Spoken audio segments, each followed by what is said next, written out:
teman-teman bidan semua, kembali lagi di channel YouTube Official Bidan. Kali ini kita akan bahas FR lagi soal SKB Bidan CPNS 2024 ya teman-teman.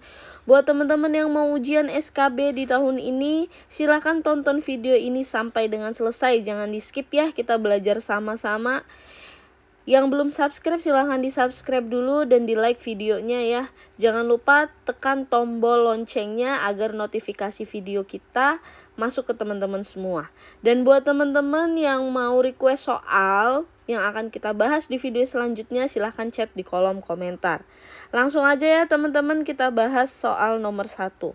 Seorang ibu hamil G1P0A0 berusia 36 tahun datang ke klinik bidan dengan keluhan waktu bangun tidur mengeluarkan darah segar lewat jalan lahir.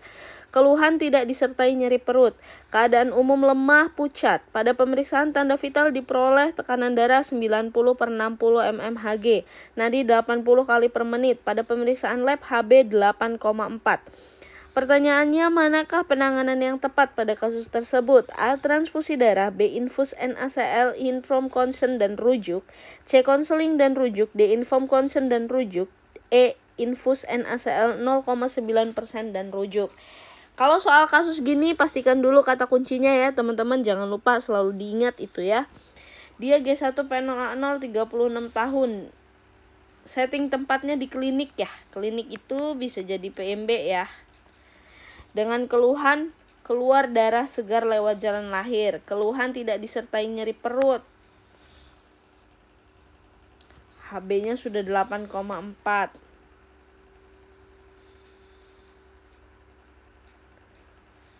Tensinya rendah. Nadinya 80. Penanganan yang tepat. Dia datangnya di PMB nih, bukan di rumah sakit. Nah, kalau dia di klinik ya, klinik bidan atau PMB ya, bukan di rumah sakit nih setting tempatnya. Gimana nih kita ketemu kasus keluar lewat darah segar lewat jalan lahir. Keluhan tidak disertai dengan nyeri.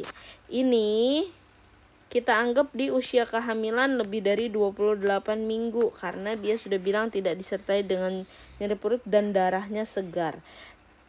Darah segar itu adalah ciri-ciri dari plasenta previa ya teman-teman. Kalau dia abortus di bawah 20 minggu itu pasti dia hanya bilang flek-flek darah. Nah, di soal ini tidak menyebutkan usia kehamilan atau usia kandungan, maka kita harus lebih kritis lagi membaca soalnya. Tapi dia di sini bilang darah segar. Itu maka perdarahan di atas 28 minggu. Nah, kalau darah segar maka dia disebut dengan diagnosanya plasenta previa. Kalau dia darahnya merah kehitaman maka dia adalah solusio plasenta. Sudah kita pernah bahas di video sebelumnya ya teman-teman, membedakan antara plasenta previa dengan solusio plasenta. Nah, di sini dia bilang di soal ini darah segar, maka kita anggap diagnosa di sini adalah plasenta previa. Nah, plasenta previa bisakah ditolong di PMB? Pertanyaannya, tidak ya teman-teman, karena setting tempatnya di PMB atau klinik bidan. Berarti tidak bisa. Maka apa yang harus kita lakukan dengan HB 8,4 loh teman-teman. Kalau kita biarin terus nggak kita masukin cairan, maka dia akan turun terus HB-nya. Beresiko untuk persalinannya. Maka kita pertama kali harus lakukan infus NaCl dulu teman-teman, untuk mengganti cairan atau perdarahan yang hilang. Setelah infus, baru kita inform choice dan inform consent. Ya, inform choice itu memberikan pengertian, memberikan penjelasan ya teman-teman. Setelah dapat keluarga itu dapat inform choice dari kita, maka dia harus menandatangani inform consent ya, baru dirujuk teman-teman ya. Kalau dia transfusi darah itu bukan wewenang di klinik bidan. Kalau hanya konseling resiko karena dia HB-nya sudah 8,4 ya teman-teman.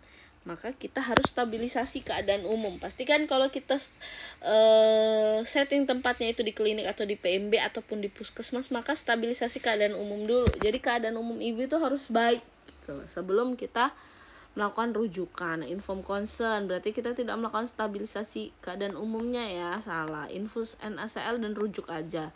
Rujuk juga kita harus ada inform concernnya, dia bersedia atau enggak dirujuk. Paham ya teman-teman? Jadi jawaban soal nomor 1 adalah yang B. Kita lanjut ke soal nomor 2. Seorang wanita usia 25 tahun hamil 38 minggu datang bersama suami ke bidan praktek mandiri. Dengan keluhan perutnya mulas-mulas yang semakin sering, hasil pemeriksaan fisik diperoleh keadaan umum baik, tekanan darah 110/70 mmHg, nadi 85 kali per menit, pernafasan 24 kali per menit, TFU 30 cm, kepala sudah masuk 2/5, hasil VT atau vaginal touch, porsio tipis lunak, pembukaan serviks 8 cm, selaput ketuban masih utuh, presentasi kepala, penurunan di HOTS 2. Apakah diagnosa untuk kasus di atas? A. Infartu kala 1 fase laten. Ini maksudnya infartu ya teman-teman, kok im ya. Infartu kala 1 fase aktif, infartu kala 1 fase aktif, infartu kala 1 fase aktif akselerasi, yang E infartu kala 1 fase laten memanjang. Apa nih teman-teman bedanya fase laten, fase aktif? Ingat nggak teman-teman? Fase laten itu pembukaan dari berapa sampai berapa? Pembukaan 1-3 cm ya teman-teman. Fase aktif pembukaan berapa? Iya benar, pembukaan 4-10. Tapi fase aktif itu dibagi lagi jadi 3. Ada akselerasi, ada dilatasi, dan ada deselerasi. Kalau dulu saya cara ngapalinnya deselerasi, saya ngapalinnya ini adalah adides teman-teman. Nah, jadi biar saya mudah untuk fase aktif itu adides. Jadi saya tidak lupa akselerasi, dilatasi, baru deselerasi. Jadi saya ngapalinnya adides buat ngebantu lebih mudah ya teman-teman. Nah, kalau akselerasi itu di 3-4. Kalau dilatasi itu 4-9. Di sini 9 sampai dengan 10, teman-teman. Dilatasi itu biasanya dibilangnya dilatasi maksimal. Nah, di sini dia pembukaannya 8 cm. Berarti dia masuknya yang mana, teman-teman?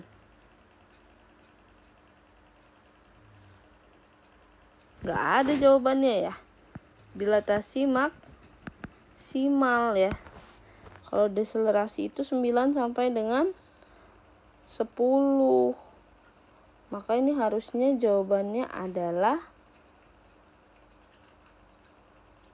dilatasi maksimal. Jadi di sini nggak ada jawabannya ya teman-teman, salah semua nih. Laten, aktif, deselerasi, aktif, akselerasi, memanjang. Maka kalau misalkan seperti ini dia nggak ada, maka kita akan menjawabnya yang B. Karena mendekati dengan deselerasi 9 sampai dengan 10. Tapi pastinya kalau memang ada, dia jawabannya yang infartu kala 1 fase aktif dilatasi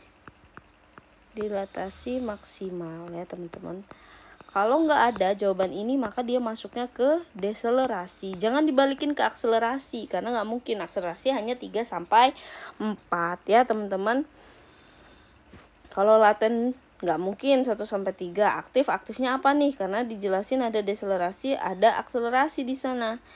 Laten memanjang nggak. Ada orang dia udah 8. Nah, akselerasi berarti kan antara yang B dengan yang D nih. Nggak mungkin akselerasi kita balik lagi ke 3-4. Maka kita isilah yang deselerasi teman-teman. Tapi kalau memang ada jawabannya nanti dilatasi maksimal, ya berarti kita isi yang dilatasi maksimal. Gitu ya teman-teman, paham ya? Kita lanjut ke soal nomor 3. Seorang perempuan usia 40 tahun, P4A1 postpartum 3 minggu, datang ke PMB dengan keluhan demam tinggi, menggigil, nyeri bagian perut bawah, kembung, Hasil pemeriksaan tekanan darah 110/80 mmHg, nadi 100 kali per menit, pernafasan 25 kali per menit, suhu 39 derajat Celcius. Kafum Douglas menonjol dan fungsi kafum Douglas berisi pus. Apakah diagnosa pada kasus tersebut? A. Peritonitis, B. Abses pelvik, C. Mastitis, D. Selulitis, E. Metritis. Peritonitis itu ada di infeksi di dinding perut. Kalau abses pelvik ini panggul ya. Abses panggul itu cairan di panggul ya. Kalau mastitis itu payudara, teman-teman. Infeksi payudara. Kalau selulitis itu ada di kulit ya, teman-teman. Nah, kalau metritis itu ada di rahim. Ya, teman-teman. Metritis itu rahim atau uterus. Nah, dia di sini postpartum 3 minggu. Dia kafum Douglas menonjol, fungsi berisi pus. Berarti di rahimnya yang ada masalah karena dia postpartum, nggak mungkin dinding perutnya, ya kan? Dia kan bilang nyeri perut bagian bawah nih kata kuncinya. Dia bilang kembung juga di perutnya. Terus kafum Douglasnya menonjol, berarti di rahimnya nih masih ada masalah karena dia pos persalinan ya. Paham ya teman-teman? Kita lanjut ke soal nomor 4. Seorang ibu hamil usia 26 tahun G3P2A0. Usia kehamilan 12 minggu. Datang ke rumah sakit beserta suaminya dengan keluhan perdarahan sedikit, mengeluh mual, muntah 4-5 kali sehari. Hasil pemeriksaan tekanan darah 140/90 mmHg, TFU 3 jari di bawah pusat, Ballotman negatif, DJJ negatif. Manakah tindakan yang tepat dilakukan untuk penanganan kasus di atas? A. Kemoterapi, B. Histerektomi, C. Evakuasi vakum, D. Transfusi darah, E. Kuretase. Di sini kata kuncinya teman-teman, dia 12 minggu hamil, dia bilang perdarahan sedikit, mual, muntah. Tapi Ballotman negatif, DJJ negatif. Ketika 12 minggu DJJ belum ada, berarti dia harus dilakukan apa nih? Jelas yang kuretase, teman-teman. Karena janinnya tidak berkembang. 12 minggu nggak ada DJJ, nggak ada Ballotman negatif. Berarti ini tidak berkembang kehamilannya. Maka harus dikuret. Kalau kemo kan untuk CA. Kalau histerektomi ini untuk rahim ya. Vakum kalau persalinan, transfusi darah. Maka dia harus yang kuretase, jelas kuretase ya, teman-teman. Kita lanjut ke soal nomor 5. Nyonya M, usia 23 tahun, P1A0, postpartum 5 jam yang lalu, bersalin spontan normal dengan ruptur perineum dan dijahit 2/3. Saat ini kolostrum lancar, bayi menyusu kuat, kontraksi uterus kuat, TFU 1 jari di bawah pusat. Kandung kemih, teraba, penuh tetapi belum merasakan keinginan untuk miksi. Kelanjutan masalah yang bisa muncul pada kasus di atas adalah A. Subinvolusi uteri, B. Hemoroid, C. Gagal ginjal, D. Tromboplebitis, E. Atonia uteri. Dia postpartum 5 jam yang lalu. Dia belum merasa kandung kemih, teraba penuh tapi belum merasa keinginan kencing. TFU-nya juga baru 1 jari di bawah pusat. Berarti kelanjutan, kemungkinan masalah kelanjutan itu ya kan. Kemungkinan masalah dari kasus di sini adalah A. Jelas ya teman-teman, subinvolusi, yaitu terhambatnya involusi uteri. Ya, jadi harusnya dia udah turun sampai 2 jari di bawah pusat. Karena dia belum pengen kencing, dia bisa terganggu involusi uterinya. Jadi tetap aja 1 terus karena dia belum ada keinginan untuk kencing ya. Kalau hemoroid itu di pantat ya teman-teman. Kalau gagal ginjal di ginjal, tromboplebitis ini di kaki dia. Atonia uteri perdarahan ya. Paham ya teman-teman? Cukup dulu video kali ini. Silahkan tonton video-video lainnya di channel YouTube Official Bidan.